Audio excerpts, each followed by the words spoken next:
Honourable Member for Diego Martin West.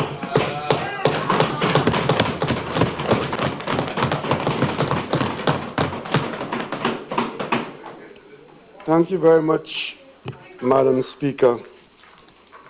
Madam Speaker, I rise at this late hour to support the measures brought by the Minister of Finance, who in his ongoing journey to hold body and soul together have brought to this Parliament some measures which are absolutely necessary at this time in our development.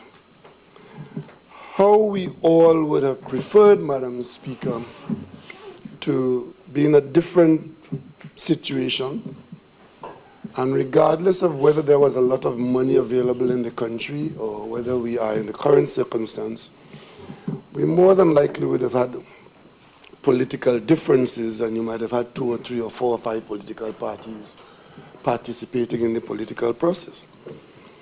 What I find absolutely amazing is that we are being encouraged to acknowledge that our circumstances have changed, and there's a requirement for us to to respond to the changed circumstance.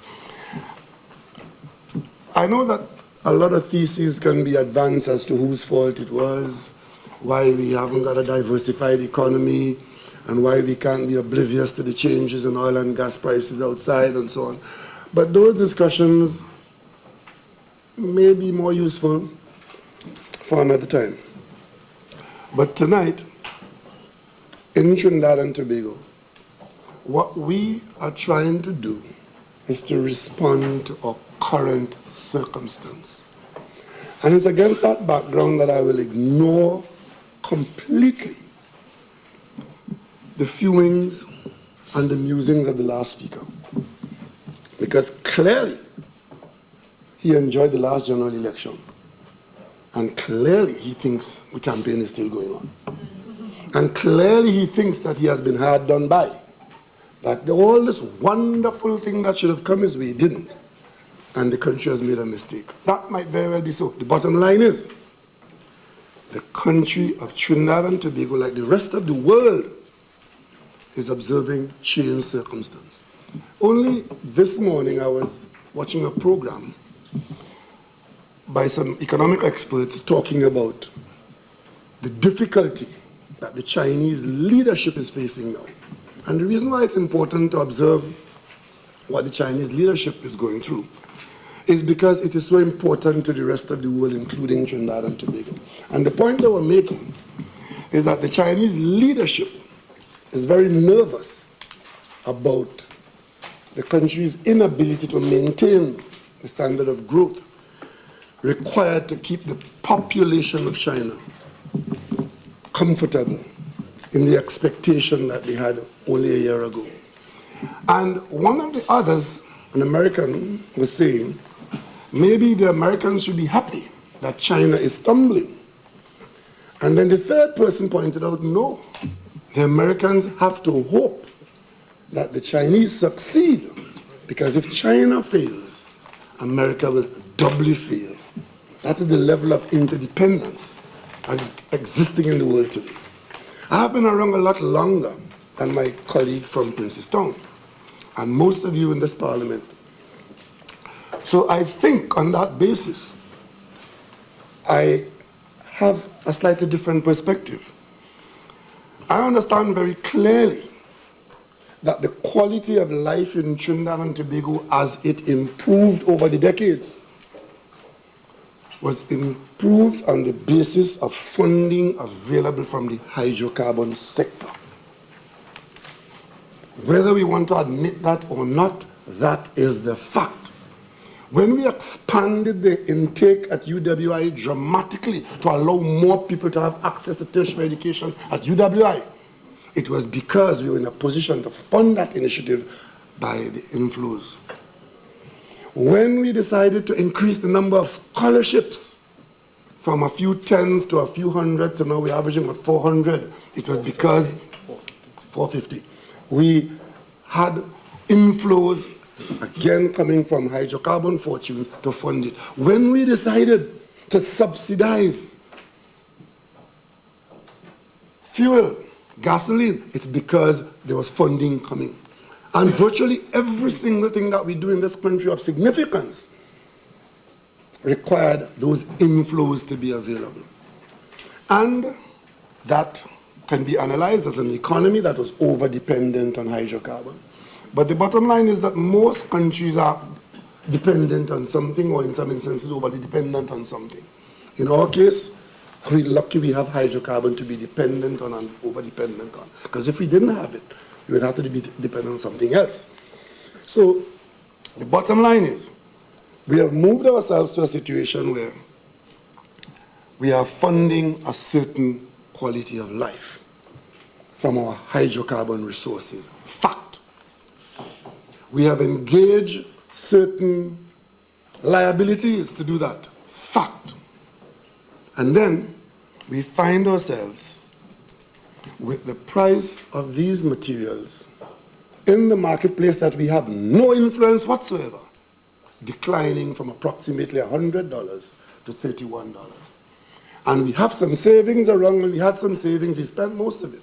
We did some borrowing, but the bottom line is, today, when we are being asked not to do this or not to do that, I have to assume that my colleagues on the other side are saying to us, continue doing what we had been doing when we were in government. I heard nobody say that, but that was being implied. Because every change that we mentioned that we had to do in response of the decline was today criticized. Imagine we are facing this very serious situation, and a member of the House gets the opportunity to take part in a debate. And he talks about Matiku, he talks about who playing golf, who going to wedding. I mean, absolute irrelevant rubbish that has absolutely nothing. Has absolutely nothing to what is in front of the House. And in fact, if it has any effect, it is to try to tell the people of Trinidad and Tobago that we should not be responding to our changed circumstance, and it is some wrongdoing on the part of the PNM. The one good thing about that, Madam Speaker, is that I have every confidence that the people of Trinidad and Tobago have more sense than that. Right. And in choosing between the two positions, one that says leave it in the perfection, and he went on to praise his Prime Minister and the leader of the opposition, what a wonderful job. You see, sometimes when you do such a wonderful job and it's not recognized, you probably get feeling hard done by. It was so wonderful that you were here. You end up there.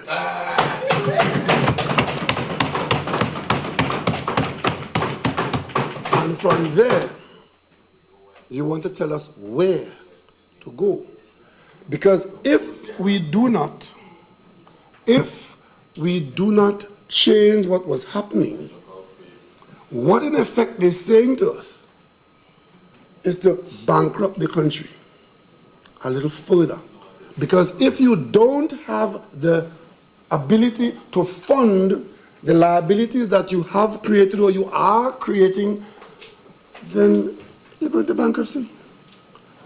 But I don't think they're advising us to go to bankruptcy. I think because they're in opposition, they just have to say something. They can't just come here and sit down quietly and say, I agree with you. Because that, I mean, will surprise me too. They could never come here any day and say, well, listen, fellas, I mean, the circumstances have changed. What you all say makes sense. What you all doing is what should be done, and let's go home. They could never do that. They're the opposition. They have to say something. But for heaven's sake, at least let it sound a little bit related to our circumstance.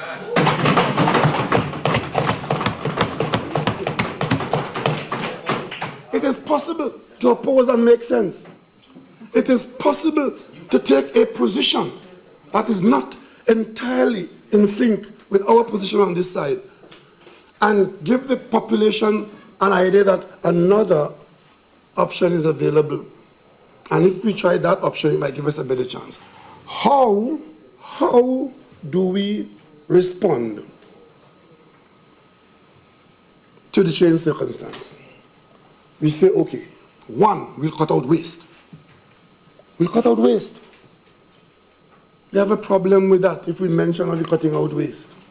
Well, I want to plead guilty that we are embarking, we have embarked on cutting out waste.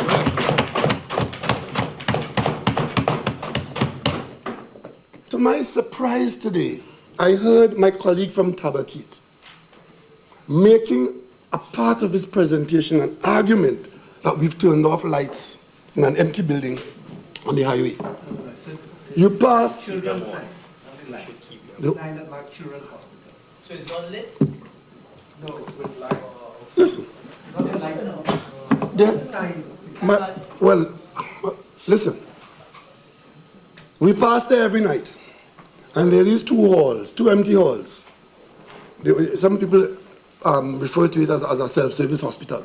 You go in there, serve yourself, because there's nothing in there. There's nobody in there, right? 2 halls, lit up from bow to stern. But it's not only that building. Once a week, early in the morning, I go to golf in Mocha. I get there at daybreak. And I start to play just at the break of dawn. And something struck me. Every time I come here, you cannot help but notice that Trinity College is lit from top to bottom, every floor. Hundreds or thousands of lights. Paid for by somebody, probably taxpayers. And that happens every night. And it dawned on me that this has to be a waste. And then it also dawned on me it's happening in every other school. And ministries. And public ministries. And when I inquired why this is so, I'm told it's for security purposes. And I've instructed the Minister of Education in 2015 that if you're concerned about security, security is not putting on every light in the building. It is finding the appropriate technology to install on the compound to determine if any intruder has entered the compound, not only to see who is there, but to take the picture and know who it is. You could do that. Probably cheaper than burning lights all night. And the Minister of Education is under that instruction from me as Prime Minister. It has nothing to do. It has nothing to do with any malice or any not wanting to open somebody hospital. It has to do with eliminating waste, share simple common sense. And I expect that in the not too distant future, to pass schools and public buildings that are in darkness but secured by some appropriate technology.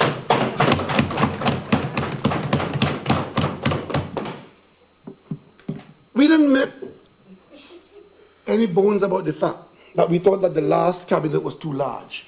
Because a minister of government is a charge on the public purse, is an expensive taxpayer. Even when the Manning administration was in office, there was talk in this country that the cabinet was too large. And that was coming from the then opposition. When they got into government, every man Jack was a minister of some kind. And the cabinet was 33 people. Trinidad and Tobago. And while we campaigned before the voters voted, we told the voters that we will operate a smaller cabinet because it will be more efficient and the cabinet will be more effective. It will be cheaper. One thing that struck me, madam, I don't know what went on in the last government. Because in the same cabinet room that we're using now, we have 23 members. Yes. And the room is full. And I keep asking, where did the other 10 go? Because the room is a fixed size. We have 23 members in there now, and the cabinet table is full of ministers. And when I asked where the other ministers were, they said, well, you know, at any given point in time, at least 10 of them out of the country. And therefore, they didn't have to be in the cabinet room. And that reduction, you heard today one aspect of it from the Attorney General, where in combining the Ministry of Legal And that ministry actually was three. It had spawned the ministry of the prison. Yeah. But three of them, eventually three of them were there. I was in this very hall, in this very place, when your predecessor called on the Minister of Local Government, and three of them got up. And that wasn't the and I kid you not. I kid you not. Three of them got up. And that wasn't the difficult part. When it was realized that three of them got up, they didn't know which one to sit down. Because there were just so many ministers, right? And there was confusion in the government as to who was supposed to do what. In the parliament that happened. We are saving, by the computation of the reduction in ministries, off the back cost of minister and entourage, $44 million. A year. A year. And over the 5-year life of the government. Multiply 44 by 5, you're talking about almost $250 million. That is savings. So we're attacking waste, and we are trying to make savings where we can. We have given an instruction that for the fiscal year in front of us, that we've instructed the managers to cut 7% out. Not because we don't like people. And in fact, we've instructed that cut must not be at the expense of employment. Correct. Find other mechanisms within your budget to make that 7% cut. And one or two people might have a difficulty with it. But you know, Madam Speaker, many, many years ago, when I was a young man at UWI, just earning a decent salary, a friend of mine who was an insurance agent said something to me as an advice to a younger man. He was talking to me, he was an older man talking to me. And he said to me, it matters not what you are working for. Whatever the figure you're working for, you should be able to save something from it. You might tell yourself that you don't have enough to meet your means and meet your wants, in fact, and whatever, and you don't have enough money on you. But if you are working for $10 and you say you can't save $1 from the 10, what if your salary was $9? Wouldn't you have survived? And I pondered on that, and I've lived it ever since. That regardless of where it's at, the circumstances could have been different, and it could have been $1 less, and that could be your saving. And that is where this country needs to be at this point in time. There were times when things were better. We made choices, we had options, we had priorities. Not every one of them was sensible. Not everyone was successful. But by and large, this country has had a good quality of life funded by the hydrocarbon sector. And whether you like it or not, the reality today is that that sector, in 18 months, has moved from an area of plenty to an area of deficiency. Today it is the oil companies that are complaining about the loss of inflows. It is the oil company shares and the underperformance that is dragging down stock exchanges around the world. And the joke about that in some quarters is that the future doesn't look very good in the short and the medium term for improved prices. You see, it's one thing to think that it's temporary and we'll get over it. You go underwater, hold your breath for a while, you can hit the surface. What we're being told and what we're seeing is that this is going to last for a while. I addressed this nation Christmas week. I spoke about oil at $36 a barrel.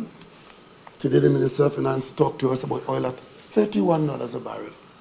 And we are being told it's on the way down. Because if that harbinger of decline in China plays out, and the Chinese growth is not continuing, then the demand for oil, and oil fix the price of gas because they're linked, the demand for oil is not going to be on the increase. The next very large market that used to interfere with the world market price for oil is the United States. They very quickly, in a short record space of time, moved from being an importer of oil and gas to now only be an exporter. And what is worse, for decades, the US government policy from a national security point of view was to ensure that they buy and store oil. Now, they're changing that policy to allow the United States to be an exporter. And what is worse, the gas export is targeting the Caribbean market. That's right. The Caribbean market. So it wasn't bad enough that Venezuela came in with Petrocarib and supplied part of our market within the CARICOM. We are now facing possibilities in the not too distant future. Possibilities of facing competition. We made a lot of our money in the last decade in the sale of LNG. And at one time we were getting about $13 a unit for LNG. $13 a MMBTU. And at that time, I distinctly recall persons opposed to the PNM whose policy was to monetize natural gas. In other words, bring it from the ground where it was for the last how many million years and sell it now on the market. Some of those experts were saying to us, no, leave it. PNM didn't listen. We got LNG train 1 and train 2, and we got sales at $13 a unit. That same gas now is selling for $1.90 a unit. And the monies we made from that sale when the price was $10 and $12 and $13, that's what's in the storage now in our reserves. Had we not made those sales at the time that we made them, fortuitously, we would have been up a creek now without a paddle. That's right. Because it is that little bit of savings in the reserves that we have that is keeping us away from the IMF right now. And the political stories around that have not yet been told. Because you talk all kind of things about the PNM today. The one thing you didn't talk about, it was PNM policy in monetizing gas that caused us today to be where we are, even in the defense. So I will not engage the neophytes about the PNM. I did that between June and September. And that is why you were there. And we are here. Because the population had a choice to make. And they made it, not on how many insults you throw at us. And what they want now, Madam Deputy Speaker, Madam Speaker, is to be able to understand that there's a certain amount of seriousness in government and that good governance is taking place in Trinidad and Tobago. But good governance means different things to different people. Good governance means different things to different people. When I hear my colleagues on the other side talk, and I'm sure they're talking about good governance, because some of them genuinely believe that what they were doing was good governance. Good governance, I give you everything you want. Just find out what they want and I give you. That was the style of the last government. The government wanted to be all things to all people and to be loved and to be adored, and they set out to give what they didn't even have.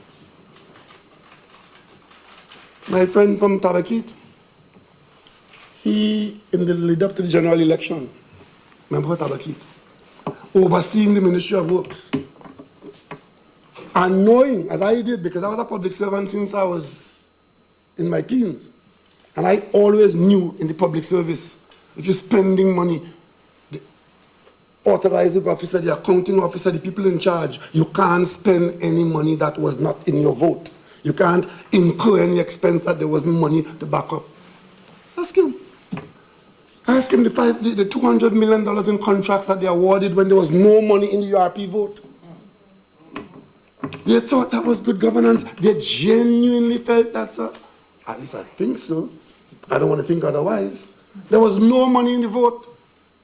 And they awarded that the Minister for Tobago in the Ministry of Works over $200 million because an election was due in a few weeks' time and it mattered not to him. And you see, if it was one cabinet minister doing that, you could say, well, he was an aberration. It was the entire cabinet. Because when that was done in the Ministry of Works, a note then went to cabinet to cover it. And the last cabinet note that came out in that area was for the cabinet to approve $250 million to cover what was spent in the Ministry of Works when there was no money in there. And you know what? It was left for this government to pay. Wasn't paid before the election. Debts like that are still there to be paid. Wow. And I heard one. I wasn't paying attention to the speaker. I was like, because I just put my ears and listened to the whole side because they all said the same thing. They all said the same thing. So it didn't matter which one was talking. You know what you borrowing money for? And it was my friend from Rowley Central. He was the one. I just saw the chip. He was saying that he asked during the budget debate or whenever you came to borrow money, what you going to do with the money? And we have to date. And you know, it sounds impressive, you know, my former colleague. And he asked, what we going to do with the money? And in great indignation, we never said we were going to do with the money. As though we were going to take it and carry it up to Wassa and set it alight. Let me tell you, Madam Deputy Speaker, it is not. And you know, when they go through these performances, to a stranger who is visiting this house, they might think there's such passion in the opposition. They are so upset about what the government is doing. And they so want to represent the people. What they don't know is all a show. It's all a show. Because my friend from Rowley Central was a member of the cabinet. And I'm sure that he knows what the money is for. We never told him what the money is for, what it's going to be spent on. Let me give you a couple of examples. Huawei, the Chinese company, have a $500 million contract that has to be paid. No financing. They put people to work, incur liabilities, building some system to see Trinidad and Tobago from Knowsley building. Well, somebody says spy, I don't know. It's some part of the national security apparatus cost $500 million. No previous arrangement to pay for it. Wow. It is there to be paid for. Every time a bill comes in to pay, they scrimp and scrape and pay a few dollars worth of it. But the $500 million contract is there to be. And they love this 500. It's a nice round figure. Helicopters. You see the price of oil collapsing. You see you had to cut the national budget. You see the budget was put at $80 a barrel oil. You see oil at $40 and going down. You order a whole fleet of helicopters.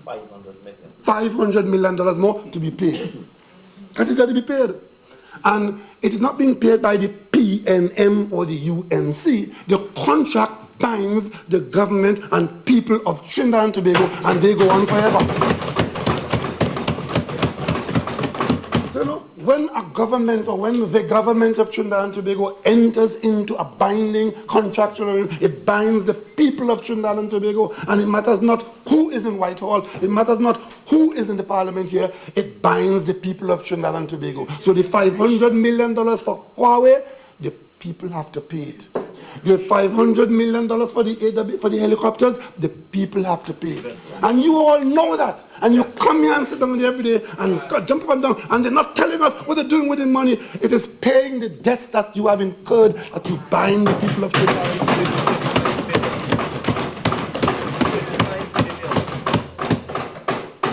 And that is coming in this fiscal year. $5 billion in hospitals. Yeah? On this little island. A hospital for boys, one for girls, one for old men, one for... $5 billion. It's a good thing. It's a good thing they didn't win the election. There would have been 35 ministries because during the election campaign they offered to build 2 more. There would have been a Ministry of Defense and a Ministry of Homeland Security. No, a Ministry of Defense and Public Homeland. 2 more ministries were promised in the election campaign. But at least John Public said, nah. Enough is enough. How many ministries are you going to have? Because they were giving out ministries like treats. 3 cabinet offices. And you see, the sums might sound small because when you get accustomed to playing with billions, millions sound like chick feed, like petty cash. So billions here, billions there, billions there.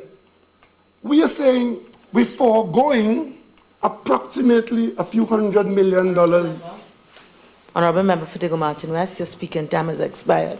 You're entitled to 15 more minutes. Thank you very much. We are saying that, you know,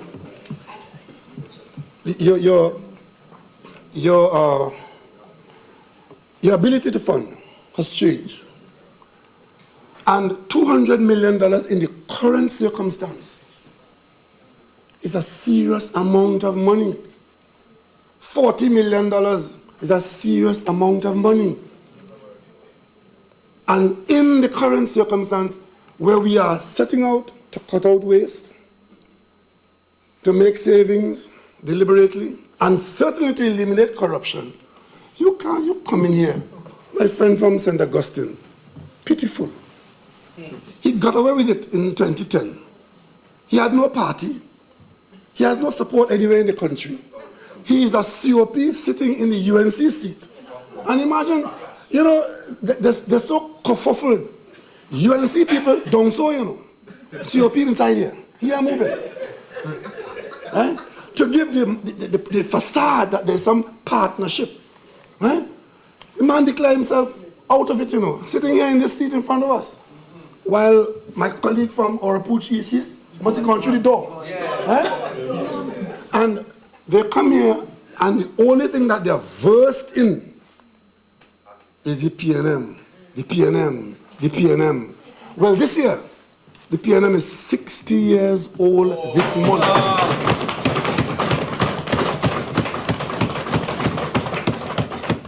And we will be celebrating for the whole year.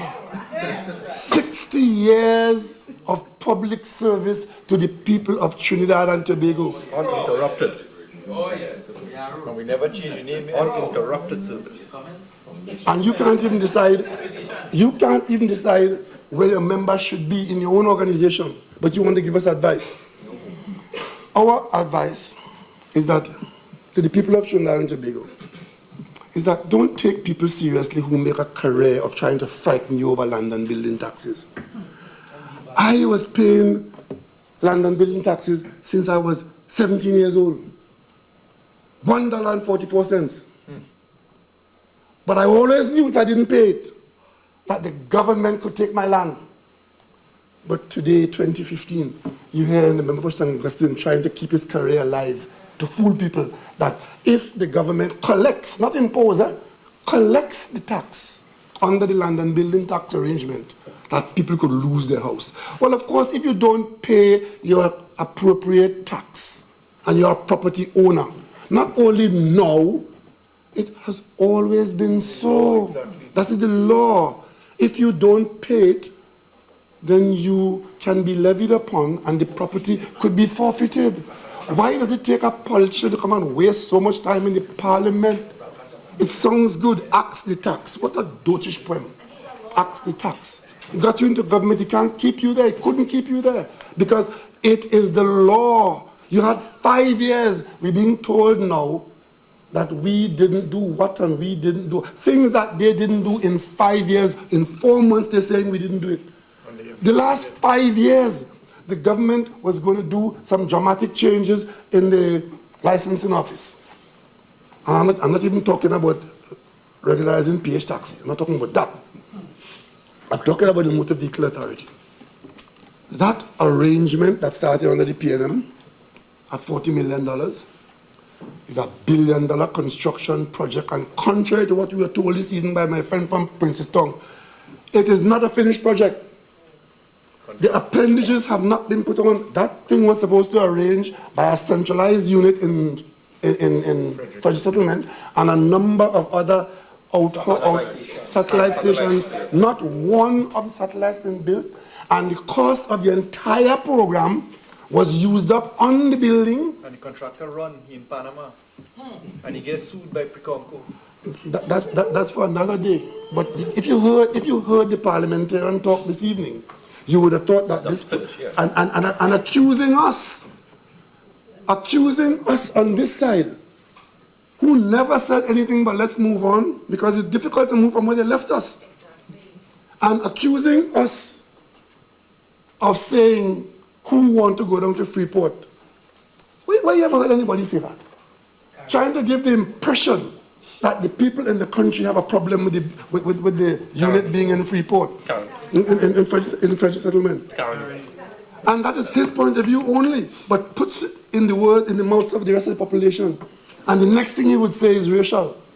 That's why he's heading, you know. That's why he's heading, because every time they start by the PNM, they fabricate stories and end up by race.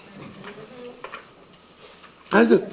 Nothing that we could deal with in this country for some politicians ought to come to an end to a conclusion without angling down that road. 60 years they carry on with that foolishness, and it has not worked.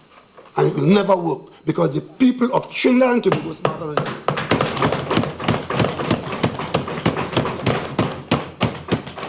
When we talk about priorities, and waste and just general bad behavior, the last government take the cake. Madam Chairman, I have moved into the Prime Minister's residence up there in St. Anne's. Diplomatic Center and residence. Last Christmas, we had a series of functions up there. Children function, staff function, a public function. And every one of those functions, except the children function, had an alcohol bar. And you'll be surprised to know that all the alcohol for those functions, we didn't buy a bottle. We used from the household, from what was there.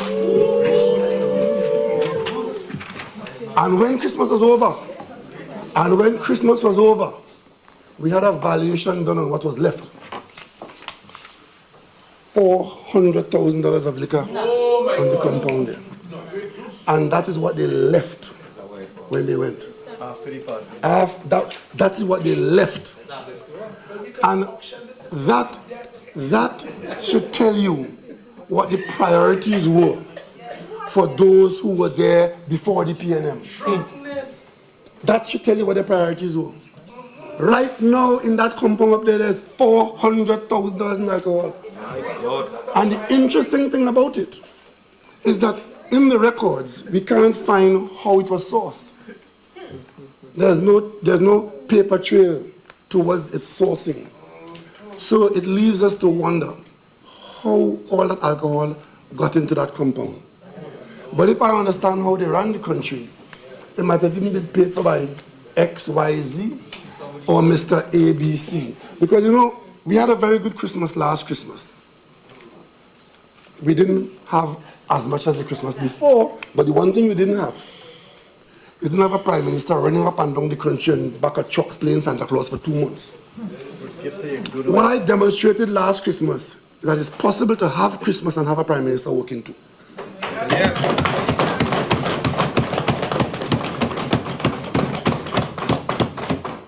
And as for the member for Prince's Tongue, who have a problem with me and weddings, we have some discussions, and when you're betrothed, let me know. If you invite me, I'll come to yours.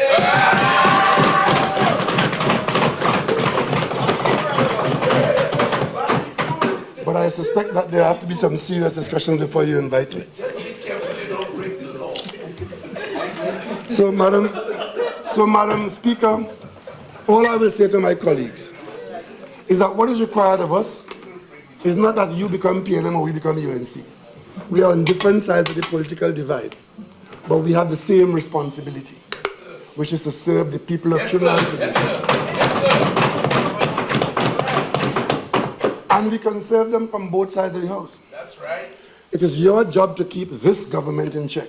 That's right. It is your job to keep this government performing at the best that a government of Trinidad and Tobago can perform. And when we fall short, because all governments eventually become unpopular. All governments in democratic societies end up in failure, and then you move to the other side. But in the meantime, let us not pretend that we don't know that the country is in serious financial difficulty.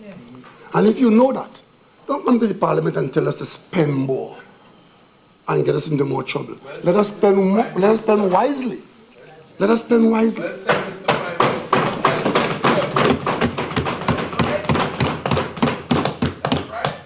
You very well know. You very well know what the financial position is. And you know that if we continue doing what you did last year, we will bankrupt the country. And I'll tell you one thing.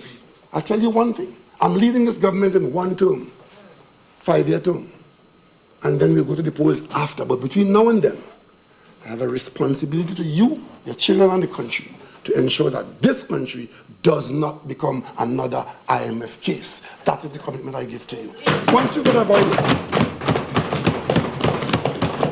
the reason why we set out to do that is that as difficult as it may seem, and today some of you outlined some of the difficulties that come with the increased prices and the changes and so on. If you think that is difficult, it would be 10 times more difficult if the IMF starts to call the shots in Trinidad and Tobago. You're much better off calling your own shots and setting your own pain. And the number one priority under the current circumstances of this government is to keep Trinidad and Tobago out of the jaws of the IMF while making the best of a bad situation. Madam Speaker, I thank you. Very good.